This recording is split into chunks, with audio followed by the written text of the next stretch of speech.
Hello दोस्तों, एक बार फिर से आपका स्वागत है मेरे इस यूट्यूब चैनल पर जिसका नाम है फिजिक्स क्लासेज 937।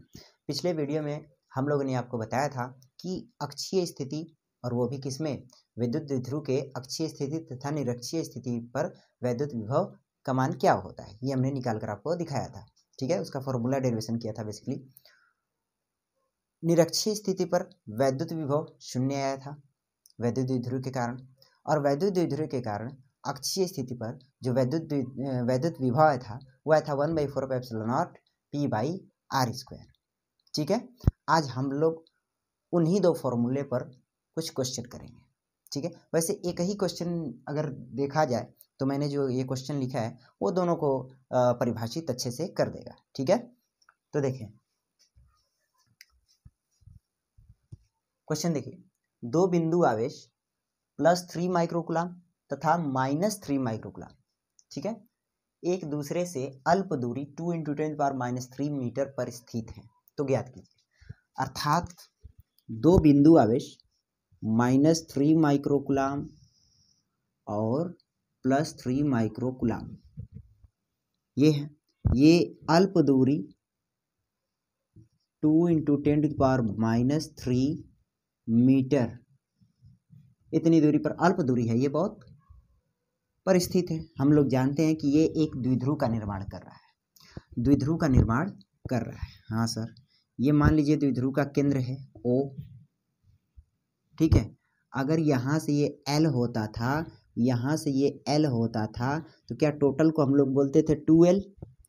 तो इसका मतलब ये हुआ कि दोनों आवेशों के बीच की दूरी ये जो 2L है वो यहाँ पर दे रखा है कितना, 2 × 10⁻³ मीटर। 2L की वैल्यू कितना दिया है, 2 × 10⁻³ मीटर, इसका काम है। ठीक है, खैर देखिए इसमें दो क्वेश्चन पूछा है। पूछा क्या है, पहला देखो, विद्युत द्विध्रुव से 0.6 मीटर की दूरी पर निरक्षीय स्थिति पे, विद्युत द्विध्रुव से 0.6 मीटर की दूरी पर निरक्षीय स्थिति में विद्युत क्षेत्र व विद्युत विभव की गणना करनी है। अब आपको पता है निरक्षीय स्थिति क्या होता था। निरक्षीय स्थिति क्या होता था भाई, बेसिकली जो विद्युत द्विध्रुव है यदि वह कुछ इस तरीके से है, मान लिया ऐसे -Q और ये +Q, तो इसके लंबवत, सेंटर से लंबवत दिशा में किसी पॉइंट P पर इस द्विध्रुव के कारण जो विभव मिलता था वो निरक्षीय स्थिति होती थी। ठीक है, खैर यहाँ पर जो आवेश है वो -3 माइक्रोकूलम है और यहाँ पर जो आवेश है वो +3 माइक्रोकूलम है। ठीक है, इन दोनों के बीच की जो दूरी 2L है वो दे रखा है 2 × 10⁻³ मीटर। ठीक है, और ये जो लंबवत दूरी है ये हमें दिया है 0.6 मीटर। ठीक है, ठीक है सर, तो हमें निरक्षीय स्थिति पर विद्युत क्षेत्र व विद्युत विभव फाइंड करना है। ठीक है सर, चलो सॉल्यूशन करते हैं। पहले क्वेश्चन में दो क्वेश्चन है, पहले क्वेश्चन में ही दो क्वेश्चन, एक तो इलेक्ट्रिक फील्ड और इलेक्ट्रिक पोटेंशियल, दो चीजें हमें फाइंड करनी है। तो इलेक्ट्रिक फील्ड निरक्षीय स्थिति पर, निरक्षीय स्थिति में द्विध्रुव के कारण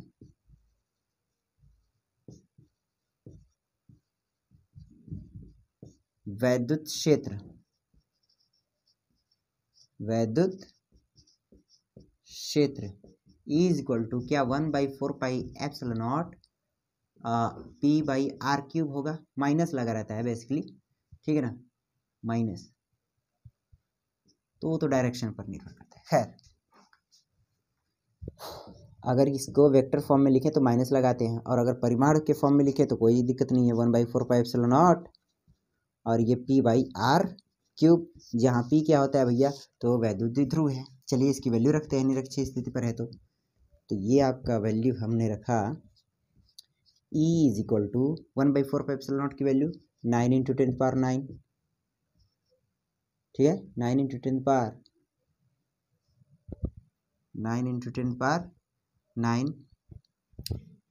ये क्वेश्चन मैंने सही लिखा है ना, क्वेश्चन तो हमने सही लिखा है ना भाई, क्वेश्चन तो हमने सही लिखा है, बिल्कुल सही है।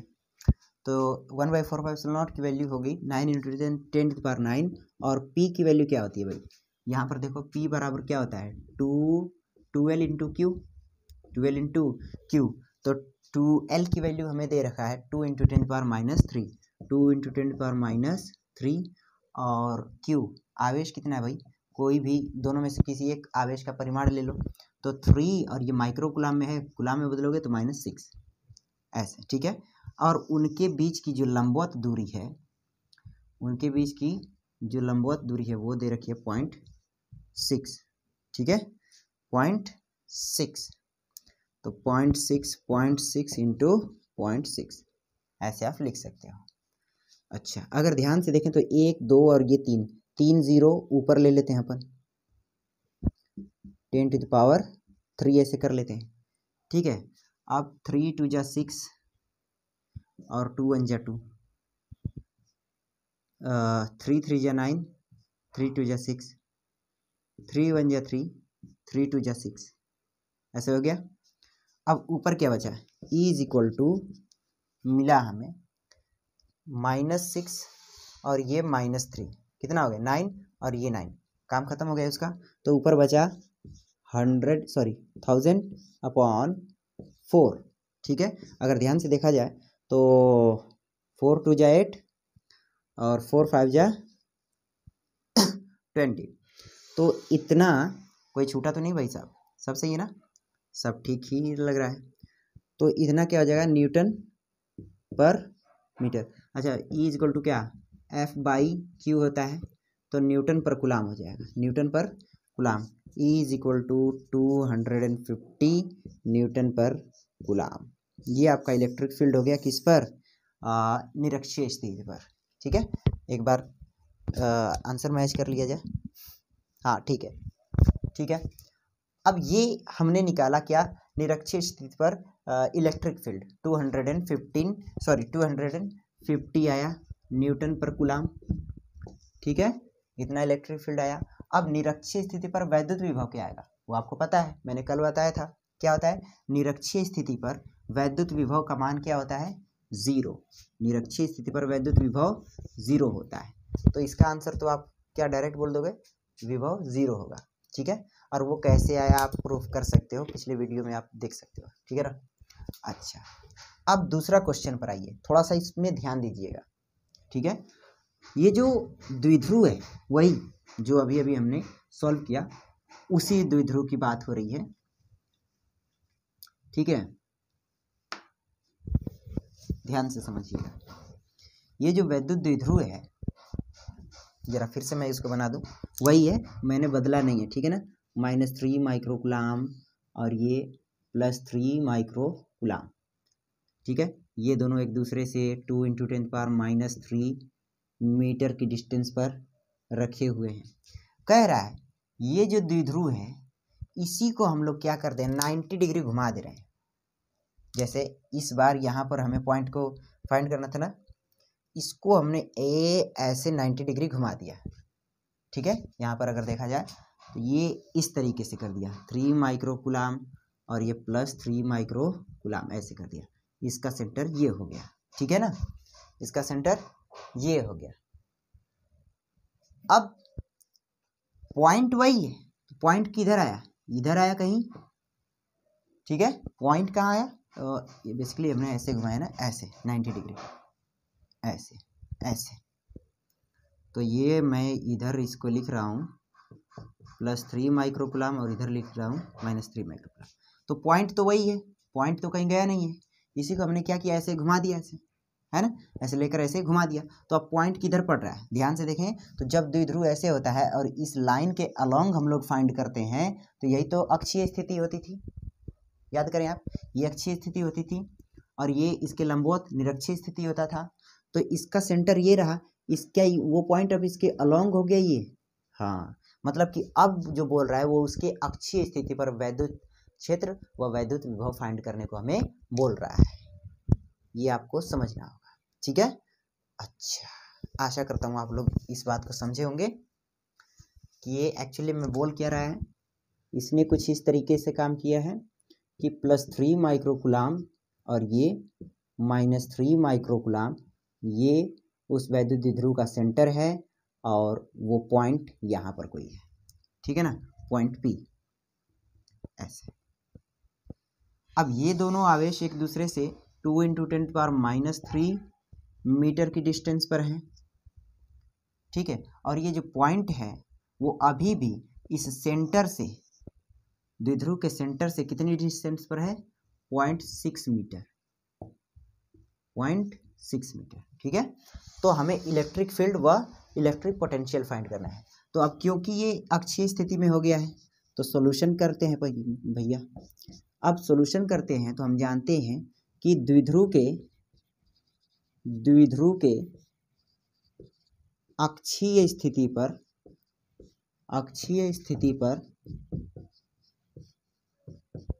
विद्युत क्षेत्र वो क्या होगा, विद्युत क्षेत्र क्या हो जाएगा भैया, वो E = 1/4πε0 क्या 2p/r³ होता है, हाँ बिल्कुल यही होता है, ठीक है ना, 2p/r³ होता है, ठीक है। वैल्यू रखो तो 1/4πε0 की वैल्यू 9 × 10⁻9 2 और p क्या होता है, p बराबर क्या 2l × q या q × 12, जो मर्जी हो बोलो। तो 2l की वैल्यू क्या 2 × 10⁻³ और q की वैल्यू किसी एक आवेश का परिमाण रख दो ये, ठीक है। और उनके बीच की दूरी क्या, सॉरी उनके बीच की दूरी बोल रहा हूँ, जिस पॉइंट पर हमें फाइंड करना है वहाँ से और द्विध्रुव के सेंटर से लेकर दूरी, वो क्या दिया 0.6, ये भी 0.6 और ये भी 0.6। अगर ध्यान से देखें तो क्या ऊपर मैं 3 0 ले लूँ और ये पॉइंट खत्म कर दूँ, हाँ ये, ठीक है। अब वही बात 3 × 2 = 6, 2 × 1 = 2, ठीक है, और 3 × 3 = 9, 3 × 2 = 6, ठीक है, 2 × 1 = 2, ठीक है। अब 3 × 1 = 3, 3 × 2 = 6, ऐसे हो गया, हाँ बाकी सब तो ठीक है। अब अगर ध्यान से देखो तो बचा क्या, ऊपर बचा ये 6 और ये 3 9 और ऊपर बचा 1000/2, क्या 2 5 = 15, सॉरी 2 5 = 10, तो E = 500 N/कूलाम। ये हमारा होगा इलेक्ट्रिक फील्ड किस पर, अक्षीय स्थिति पर, इस द्विध्रुव के अक्षीय स्थिति पर, ठीक है, 90 डिग्री घुमा देने पर। अच्छा सर, अब हमें वैद्युत विभव बताओ। तो अक्षीय स्थिति पर वैद्युत विभव कितना होता था, अक्षीय स्थिति पर वैद्युत विभव V = क्या 1/4πε0 P/r² होता था, याद करें r² होता था, जो इलेक्ट्रिक फील्ड होता था यहाँ पर, ठीक है। अच्छा 1/4πε0 की वैल्यू दुनिया जानती है भाई, 9 × 10⁻9, P की वैल्यू ये 2l × q, तो 2, ठीक है, सॉरी 2 × 10⁻³ और ये 3 × 10⁻6 बाई r² बोले तो 0.6 × 0.6 है ना, 2 0 है, 2 0 है, सॉरी 2 पॉइंट है ना, तो ऊपर मैं 2 0 ले लूँ, 10⁻² हो गया और ये पॉइंट हट गए। अब ये पॉइंट क्या हो गए, हट गए, तो 3 × 1 = 3, 3 × 2 = 6 है ना, 2 × 1 = 2 और 3 × 3 = 9, 3 × 2 = 6। अब ऊपर क्या मिला भैया, ये 3 और 6 9 हो गया, 9 से 9 कैंसिल हो गया और वो 2 और ऊपर बचा ये 3 ऊपर बचा ये 3, तो आपको मिलेगा 3 ×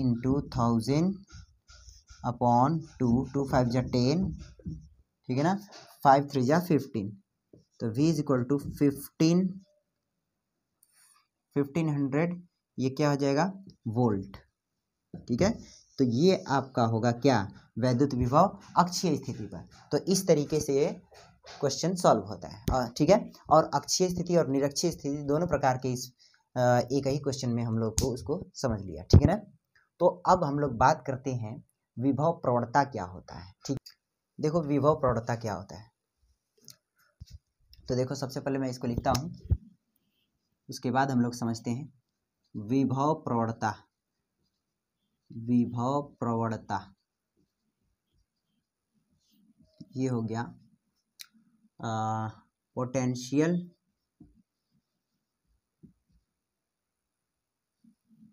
ग्रेटिंग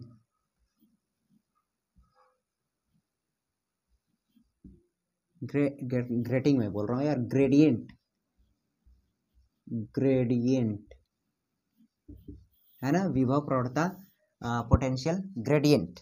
ठीक है, तो देखो बिंदु आवेश, किसी बिंदु आवेश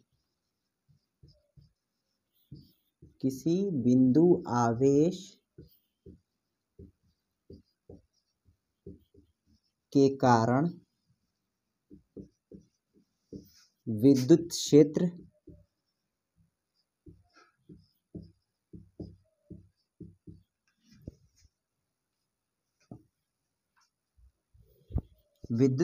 की दिशा में, विद्युत क्षेत्र की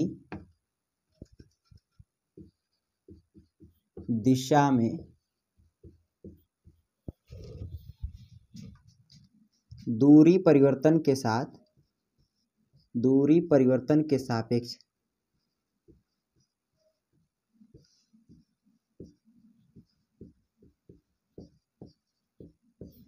विभव में परिवर्तन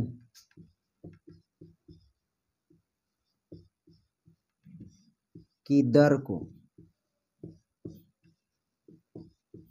विभव प्रवणता कहते हैं, विभव प्रवणता कहते हैं।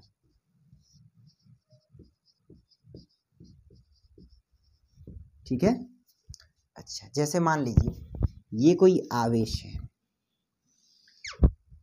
ठीक है, इस आवेश से r डिस्टेंस पर कोई पॉइंट B है मान लीजिए, और यहीं से r plus delta r distance पर एक पॉइंट A है। ठीक है, अब आप हमें बताओ, यहाँ पर कोई पॉइंट हम लोग मान लेते हैं O, जीरो नहीं O। अब आप हमें बताओ कि वैद्युत विभव का मान किस पॉइंट पर अत्यधिक होगा। सोचो, अगर हम लोग किसी सूक्ष्म धन परीक्षण आवेश को इधर से ऐसे ला रहे हैं तो जाहिर सी बात है किसी धनात्मक आवेश की ओर किसी सूक्ष्म धन परीक्षण आवेश को लाएंगे तो ये इसको प्रतिकर्षित करेगा, अर्थात हमें इधर लाने के लिए इस पर इससे थोड़ा ज़्यादा फोर्स लगाना पड़ेगा। सिंपल सी बात ये है कि हमें कार्य करना पड़ेगा। ठीक है सर, तो जैसे जैसे आगे आएंगे इसका फोर्स और अधिक लगने लगेगा, तो हमें भी इधर और लाने के लिए ज़्यादा फोर्स लगाना पड़ेगा, अर्थात कार्य ज़्यादा करना पड़ेगा। तो यहाँ पर जो वैद्युत विभव होगा वो अत्यधिक होगा। ठीक है, तो इस पर जो वैद्युत विभव है वो है VB, और इस पर जो वैद्युत विभव है वो है VA। ठीक है, क्योंकि ये अधिक है तो मैं इसको लिख दे रहा हूँ VB प्लस डेल्टा V, और वो तो ज्यों का त्यों ऐसे लिख दो यार, ऐसे।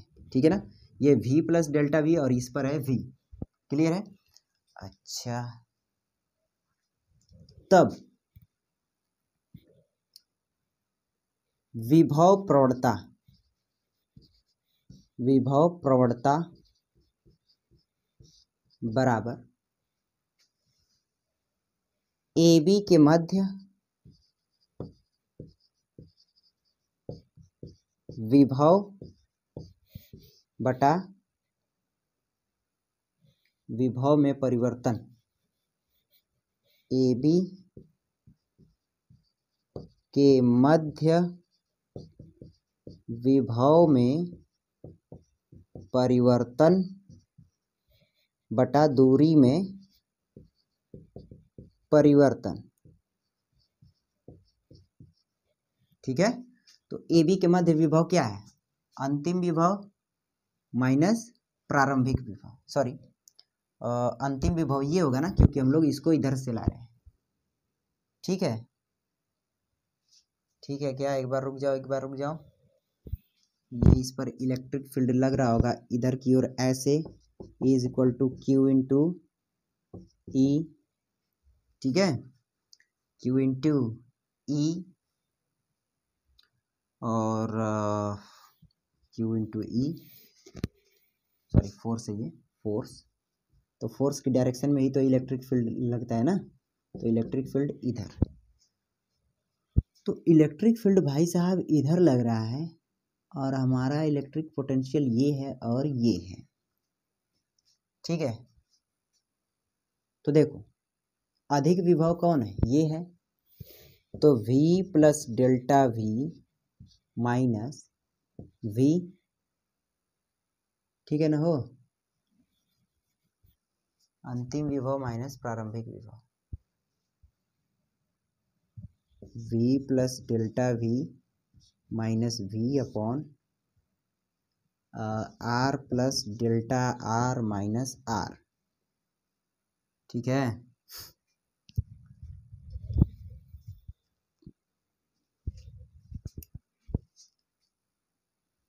तो ये आपका, इससे ये कैंसिल हो गया, इससे ये कैंसिल हो गया, तो क्या बचा delta V by delta R, ये आपका हुआ विभव प्रवणता, विभव प्रवणता,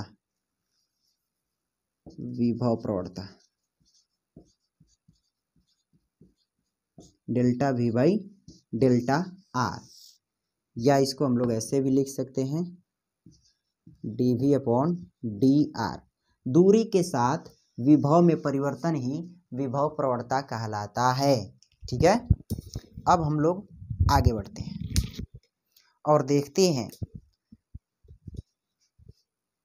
वैद्युत विभव और इलेक्ट्रिक फील्ड में क्या रिलेशन है। हाँ भाई, तो अभी अभी हम लोगों ने समझा कि विभव प्रवणता क्या कहलाता है, ठीक है, delta V by delta R, या उसको dV बाई dr आप बोल सकते हो। अब हम लोग देखते हैं कि इलेक्ट्रिक फील्ड तथा विभव प्रवणता में क्या रिलेशन है। तो देखो मान लीजिए कि यह कोई आवेश है, सबसे पहले विभव प्रवणता क्या होता है कि किसी बिंदु आवेश के कारण विद्युत क्षेत्र की दिशा में विभव दूरी के परिवर्तन के साथ विभव में जो परिवर्तन होता है वही विभव प्रवणता कहलाता है। फिर से सुने, किसी बिंदु आवेश के कारण विद्युत क्षेत्र की दिशा में दूरी के साथ, या यूं कहें दूरी के सापेक्ष विभव में परिवर्तन की दर को विभव प्रवणता कहते हैं। विभव में परिवर्तन की दर को विभव प्रवणता कहते हैं। देखिए मान लीजिए कि ये कोई पॉइंट चार्ज है और यहां से r डिस्टेंस पर कोई पॉइंट P है, ठीक है, यहां से r डिस्टेंस पर कोई पॉइंट P है और इस पर कोई सूक्ष्म धन परीक्षण आवेश है, जहां पर हम लोग फाइंड करते हैं इलेक्ट्रिक फील्ड, इलेक्ट्रिक पोटेंशियल, वो अपन जानते हैं कि वहां पर हम लोग मान कर चलते हैं कि कोई टेस्ट चार्ज है, सूक्ष्म धन परीक्षण आवेश है। तो इसके कारण इस सूक्ष्म धन परीक्षण आवेश पर जो फोर्स लग रहा होगा, क्या वो इस डायरेक्शन में F is equal to Q not into E लग रहा होगा। हाँ सर, बात तो बिल्कुल सही है, बात तो बिल्कुल सही है। अच्छा, अब यदि हम लोग इस सूक्ष्म धन परीक्षण आवेश को अनंत सूक्ष्म डिस्प्लेसमेंट दें इधर, अर्थात इधर की तरफ ऐसे खिसकाएं dr के, क्योंकि यहाँ पर r बोला हूं तो यहाँ पर डिस्प्लेसमेंट भी मैं dr बोल दे रहा हूँ। अगर इसको x बोलूंगा तो इसको dx बोलना पड़ेगा, उसमें क्या है, चलो x ही बोल देता हूँ, उसमें क्या है यार, ठीक है। अब अच्छा, तो जब हम लोग इसको आवेश की तरफ ऐसे खिसकाएंगे तो ये इस पर फोर्स और ज्यादा लगाएगा, ये इसको आने थोड़ी ना देगा, क्योंकि ये भी पॉजिटिव चार्ज है, ये भी पॉजिटिव चार्ज है, जिसकी वजह से हमें इस सूक्ष्म धन परीक्षण आवेश को इधर लाने के लिए कुछ कार्य करना होगा, कुछ कार्य करना होगा। अच्छा, वो कार्य कितना होगा अभी हम लोग देखेंगे। खैर चलो लिखते हैं। माना एक बिंदु आवेश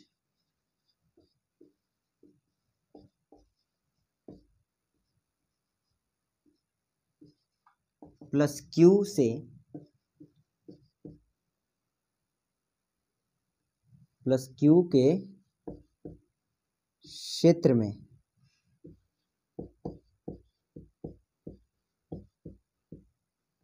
आवेश से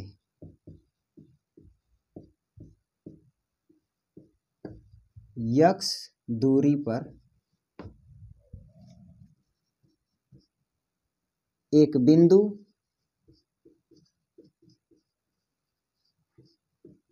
P है, P स्थित है,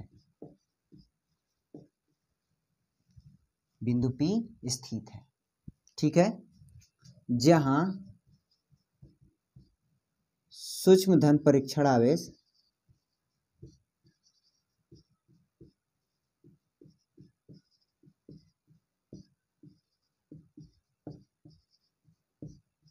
Q भी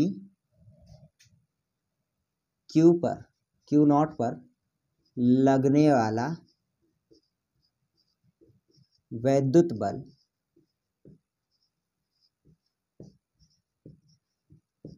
OP, इसको OP मान लो, OP की दिशा में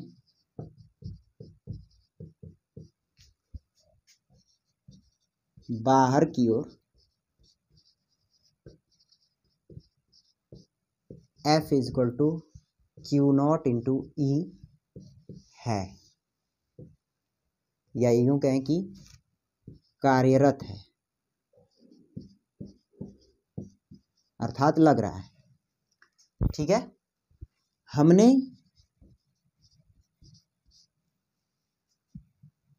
Q नॉट आवेश को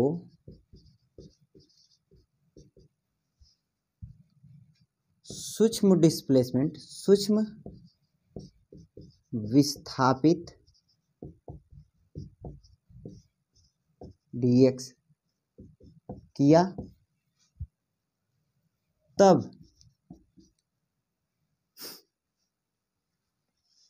अच्छा किधर किया है भैया, ये भी इम्पोर्टेंट है। सूक्ष्म विस्थापन या विस्थापित O की ओर, बिंदु O की ओर किया, तब वैद्युत बल के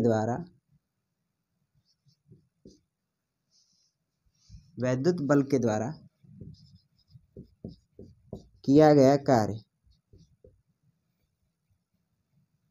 ठीक है, किया गया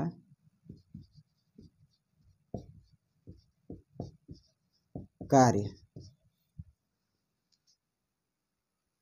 वैद्युत क्षेत्र लिखते हैं, वैद्युत क्षेत्र के द्वारा किया गया कार्य क्या होगा कि dW is equal to F into minus dx। अच्छा माइनस dx क्यों किया, क्योंकि फोर्स लग रहा है इस डायरेक्शन में और डिस्प्लेसमेंट हमारा हो रहा है इस डायरेक्शन में, ठीक है, तो डायरेक्शन अलग है, तो इसलिए हमने यहाँ पर माइनस का सिंबल लगा दिया। अब माइनस का सिंबल आप ऐसे भी सोच सकते हो, दोनों के मध्य एंगल कितना बना 180, तो F ds cos theta cos 180 कितना -1, तो बस फिर लगा दिया, ठीक है ना। तो इतना आप समझदार हो तो ऐसे, ठीक है। अनंत सूक्ष्म डिस्प्लेसमेंट है तो अनंत सूक्ष्म कार्य भी किया जाएगा, उसमें कोई शक वाली बात नहीं है। अच्छा ठीक है सर, इतनी बात तो हम लोग जानते हैं। क्या यहाँ पर फोर्स जो लग रहा है वो Q नॉट इंटू ई लग रहा है इंटू माइनस dx, हाँ ये बात भी सत्य है, ये बात भी सत्य है। एक बात और, क्या हम लोग जानते हैं कि V is equal to W बटा क्यू नॉट होता है? हाँ सर, ये बात भी हम लोग जानते हैं। तो क्या मैं इस आवेश को इधर भेज दूं? तो जब इधर भेजेंगे तो हमें मिलेगा D W upon Q naught is equal to E into minus D X. तो क्या ये छोटा सा कार्य है तो विभव भी वहाँ पर छोटा ही होगा, अर्थात जिस तरीके अगर कार्य कम है तो विभव भी वहाँ पर कम ही होगा। तो इसलिए यहाँ पर हम लिखेंगे डी वी इसके अकॉर्डिंग, देखो ठीक है, डी डब्ल्यू, अगर ये डी डब्ल्यू अपॉन क्यू है तो ये भी डी वी ऐसे है। तो डी डब्ल्यू अपॉन क्यू को हम क्यू नॉट को हम लोग क्या लिख सकते हैं, D V is equal to E minus D X. तो E इज इक्वल टू हमें मिलेगा minus D V upon D X. E is equal to हमें क्या मिलेगा, E इज इक्वल टू हमें यहाँ पर मिला E is equal to minus D V upon D X. यही रिलेशन है विद्युत क्षेत्र और विभव प्रवणता में। क्या है, minus D V upon D X. अच्छा, ये माइनस सिंबल क्यों? माइनस सिंबल हमें ये दर्शाता है कि इलेक्ट्रिक फील्ड की दिशा में वैद्युत विभव का मान घटता है। इधर विद्युत क्षेत्र किधर लग रहा है, इधर है विद्युत क्षेत्र की डायरेक्शन, इधर की तरफ जैसे जैसे ये आवेश जाएगा तो वैद्युत विभव का मान घटेगा, ये बता रहा है। तो यही है, दूरी परिवर्तन के साथ विभव में परिवर्तन जो होता है उसको हम लोग विभव प्रवणता बोलते थे। और ये जो इलेक्ट्रिक फील्ड है, इलेक्ट्रिक फील्ड की डायरेक्शन में हम लोग देखें तो जो वैद्युत विभव है, वैद्युत विभव जो है या वैद्युत प्रवणता जो होती है वो घटती है, ठीक है ना। तो ये कंक्लूजन है और इसका डेरिवेशन एग्जाम में पूछ भी लिया जाता है, ठीक है। ठीक है, अब इस पर कुछ क्वेश्चन भी करते हैं अपन।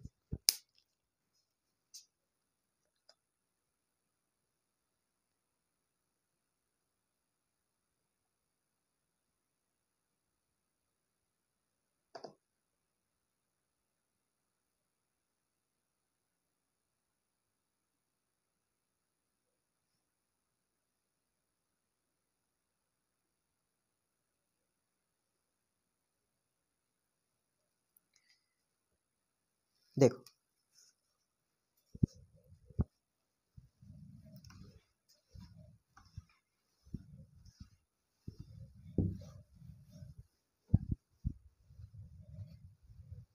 तो हमने क्वेश्चन लिख दिया है, आइए अब इसको सॉल्व करते हैं, ठीक है। 3 × 10⁸ कूलाम के विद्युत आवेश को एक समान विद्युत क्षेत्र में एक बिंदु से दूसरे बिंदु तक ले जाने में किया गया कार्य 9 × 10⁻⁴ जूल कार्य करना पड़ता है ना।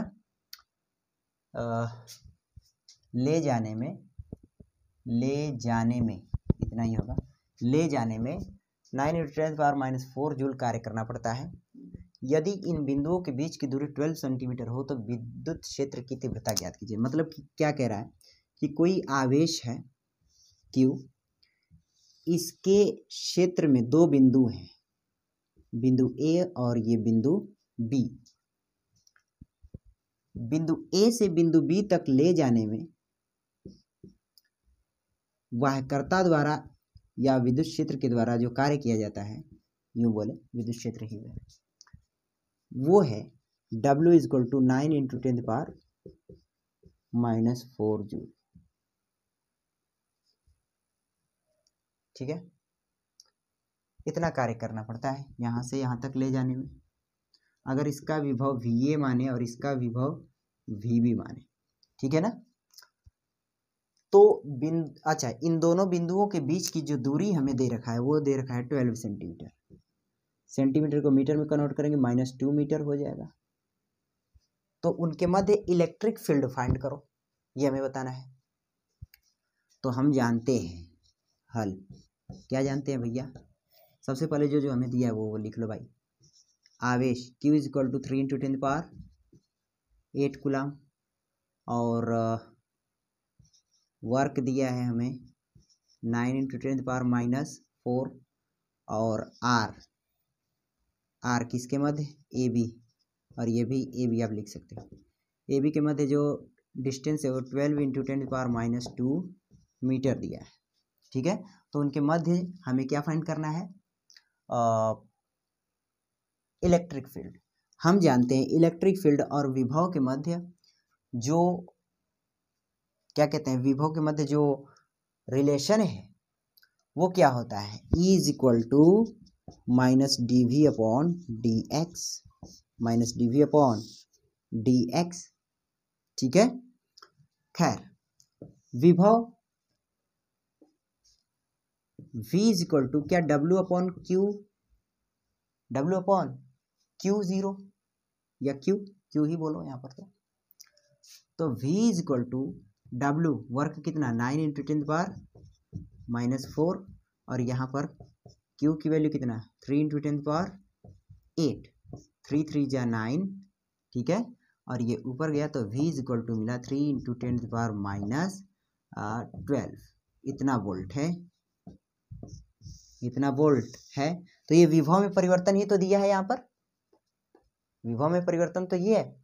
ठीक है, ये क्या हमने निकाला, अंतिम विभव माइनस प्रारंभिक विभव से ये निकाला। ठीक है, अच्छा सर, ठीक है ठीक है ठीक है ठीक है ठीक है ठीक है। अरे ये डाउट तो नहीं हो रहा है ना, V2 माइनस V1 ही तो है ये।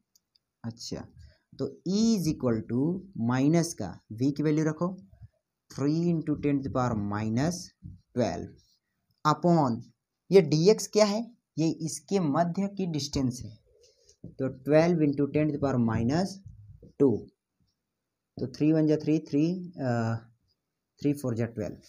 ठीक है, तो -1/4 इंटू 10⁻−10। ठीक है, अब इसको और सॉल्व करोगे तो माइनस का 0.2 है ना, और ये 5 इंटू 10⁻−10। ठीक है, अब इधर से जब उधर जाएगा तो ये -2.5 इंटू 10⁻11, ये आपका इलेक्ट्रिक फील्ड आएगा। ठीक है, न्यूटन पर कूलम। इस तरीके से हम लोगों ने इलेक्ट्रिक फील्ड और विभव प्रवणता के मध्य जो रिलेशन है उस पर भी एक क्वेश्चन हम लोगों ने सॉल्व कर लिया। अब अगले लेक्चर में हम लोग देखेंगे कि समविभव पृष्ठ किसे कहते हैं, और वो भी बहुत इम्पोर्टेंट चैप्टर है, सॉरी टॉपिक है, बहुत इम्पोर्टेंट टॉपिक है वो। ठीक है, तो पढ़ते रहिए। आज के लेक्चर में केवल इतना ही।